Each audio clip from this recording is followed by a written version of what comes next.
各位，当外界把目光再次集中到中国即将公布的2025年数据的时候，讨论却迅速滑向一个熟悉的陷阱：增速到底是真是假？数字够不够好看？但真正被忽略的问题是，一个体量已经超过19万亿美元的经济体，其增长应当如何被理解呢？在多位印度学者围绕中国经济前景的系统性讨论中，一个更具结构性的疑问浮现出来：当规模本身已经改变一切，增长的含义是否也必须随之改变？而核心的矛盾正是源自于速度叙事与结构现实之间的错位。过去几天，围绕着中国经济的判断明显升温，国际货币基金组织上调了今年的增速预期，同时也强调了内需、房地产以及外部环境带来的逆风。不少舆论迅速将这些因素拼接为出口驱动加深、风险外溢的担忧图景。但在中国的视觉下，这一种现象更像是一个超大型经济体在转型阶段不可避免的摩擦。当国内的结构调整与外部的环境变化同时发生，短期的张力被放大，却并不等同于方向性的失速。而真正核心的矛盾在于，中国过去数十年的增长逻辑始终建立在对国际市场的深度利用之上。从改革开放初期主动嵌入全球的分工，到后来通过产业政策与技术路径强化制造能力，这一模式在全球化顺风期运行顺畅。但当规则环境收紧，地缘政治加重，外界开始将同一套逻辑重新命名为冲击。中西差异并不在于是否使用市场，而是在于是否具备同时推进长期规划、自主能力与规模竞争的制度耐受性。当部分的经济体对这一种能力感到焦虑，冲突自然被转译为风险的叙事。从结构点来看，中国面临的并不是要不要放慢，而是如何在新的约束下完成再平衡。制造业主导、技术自给、国际市场拓展与内需培育之间的张力，将共同决定下一个阶段的增长质量。真正值得关注的变量，不是某一年的百分点，而是这一种结构能否持续转化为稳定的增量。理解这一点，才能看清这一次讨论的现实意义。让我们来看一下视频。The numbers which are coming out for 2025, China hopes to maintain its projected growth rate of 5%. Yesterday, we had a press conference by Managing Director of International Monetary Fund. IMF has also upgraded its estimate for China's GDP growth rate to 5% this year. Though looking ahead, next year they are projected 4.5%. It will be challenging for China to maintain a growth rate of 5% or thereabouts. In fact, serious doubts are also raised about the authenticity of these numbers.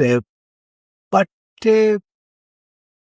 what they are achieving is very impressive in terms of numbers, because if an economy which is $19 trillion plus grows even at 4%, it's a large incremental growth. What is causing concern, and this was articulated yesterday by Managing Director of IMF also, is that Chinese economy has number of serious problems. It's going through headwinds, so to say, including the fact that domestic demand is extremely sluggish. Its real estate sector, which was a major driver of growth, is going through a crisis.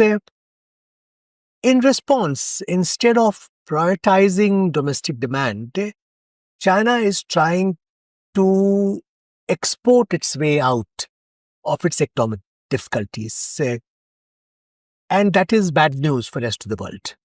Because when such a large economy, which is second largest in the world, which is already the largest trading nation in the world, tries to encourage exports, its dominance in manufacturing in a manner which hurts other economies, both developed and developing. It's a problem. It's being referred to as China Shock 2.0. So we'll have to deal with that. China will have to find different drivers of growth rather than relying excessively on exports, as Managing Director of IMF mentioned yesterday. Yeah, China is now merged as a major investor abroad.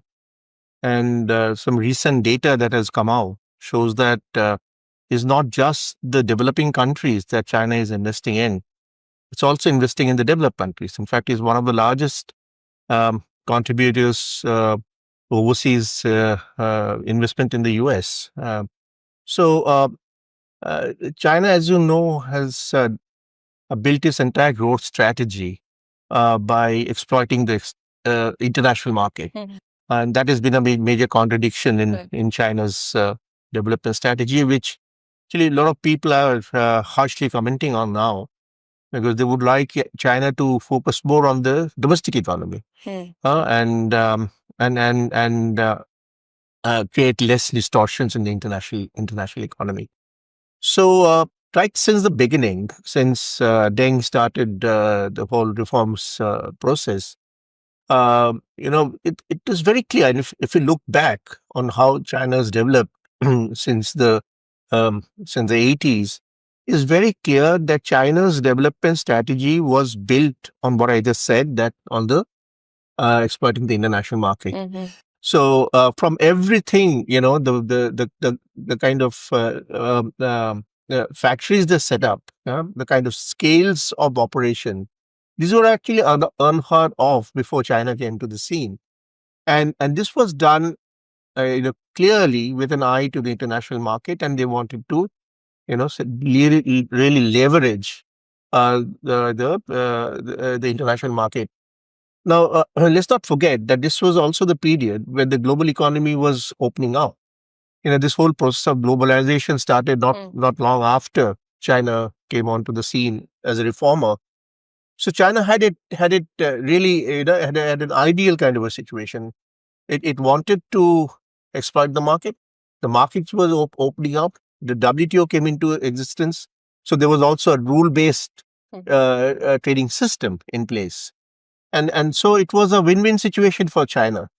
And that situation is continuing even today, despite, like I said, really, serious concerns. In fact, the IMF was commented yesterday, in the Article 4 consultations process, that China really now has to look at the domestic market and move away from the international market. So, Made in China 2025 was launched by China's State Council in 2015. And in the initial years, it faced a lot of backlash from the Western countries. So, after 2 years, by 2017 or so, the references to Made in China 2025, by and large, have disappeared from official public media in China. However, the goals originally articulated in Made in China 2025, which is, developing technologies in 10 critical sectors, remain very relevant even today. So for any China watcher, I think it's important to still look at China's journey in technological innovation in those 10 sectors. So 10 years down the line, one can say that Made in China 2025 has more or less been a success, except for 3 or 4 sectors, for example, aviation, semiconductors, and advanced materials. Apart from these 3 sectors, in more or less all other sectors, China has achieved its goals. And it has done so by a combination of strategies, by forcefully getting transfer of technologies from foreign investors, from giving preference to domestic companies in public procurement within China, and also heavily subsidizing research and development. A good example of all this is maybe the electric vehicle industry, where China today leads global markets in market share. So I think it's fair to say that due to geopolitics, the drivers of China's 2025 have grown stronger, and the state is more focused now to develop self-sufficiency in all these sectors in which technology is critical. Interestingly, all the previous plenaries discussed about the changes and transitions in the Chinese economy. And in past two national congresses, almost most of the plenaries are discussing issues with regard to the transition of Chinese economy. What was most important for this plenary session was actually to approve the recommendations made by the Central Committee.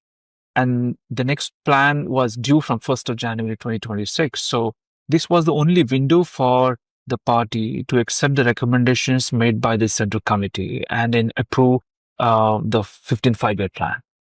And the fourth plenum was only a period, or maybe you can call it a window, was for the Chinese policy planners to bring down those questions to the table and get or make the common consensus among the central party members and everyone who would be watching at the fourth plenary session. Because after that, it is the third quarter, November and December, October, November, December, which is at the dispenses of the provinces and every planner.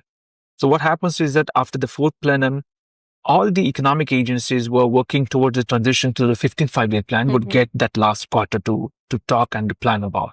As a result of it, this fourth plenary session had to discuss about this transition economy and then the 15th five-year plan. I think that was the primary reason why it was discussed in the fourth plenary. China's rise in last few decades have had profound impact on the world politics. China has emerged as the second largest economy of the world, and this in turn has led to the transformation in the world order itself.